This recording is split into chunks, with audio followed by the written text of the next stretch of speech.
Today, we want to go to number one, Dajjal.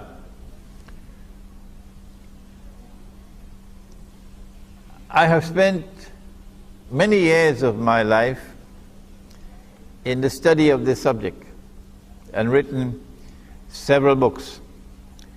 The subject of Ilmu الزمان or Islamic eschatology. This book probably qualifies as a textbook on Islamic eschatology, Jerusalem and the Quran. And we now have it as well in Bahasa. As a result of my study of Islamic eschatology, I have come to the conclusion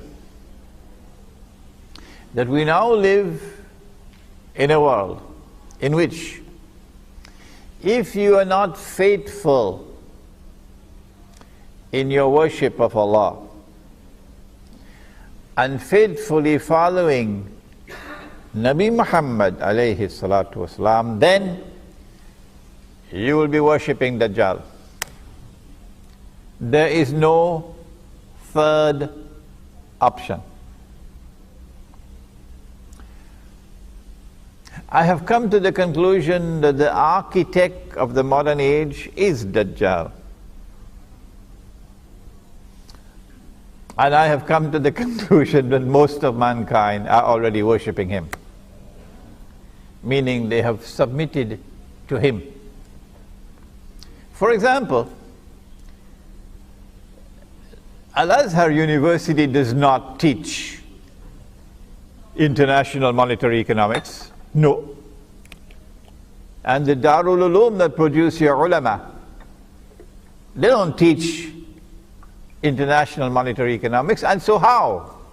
Tell me how can your Maulana or your Mufti or your Sheikh or your Ustad or your whatever he is, how can he give fatwa concerning paper currency when he has not studied international monetary economics? They didn't have paper money in the time of the books of fiqh. Huh? Well, I have studied international monetary economics at 2 universities. And on the basis of my profound study of the subject, I have come to the conclusion that this paper currency is bogus, it's fraudulent, and it's haram.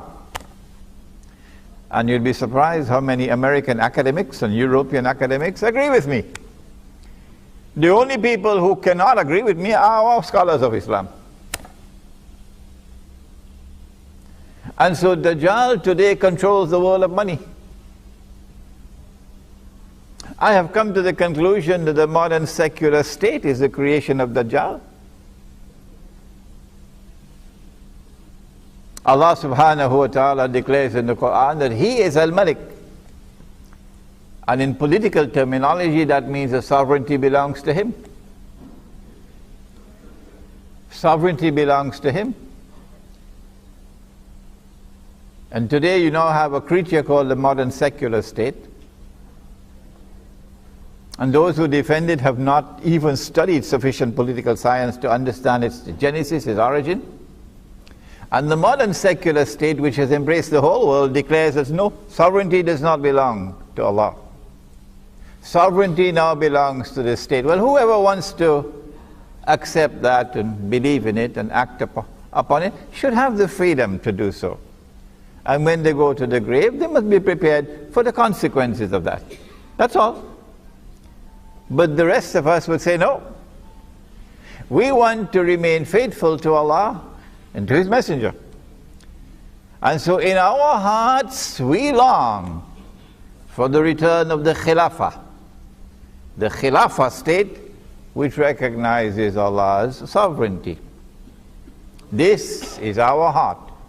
In your heart you may pledge allegiance to that state. In our heart we pledge allegiance to the Khalifa.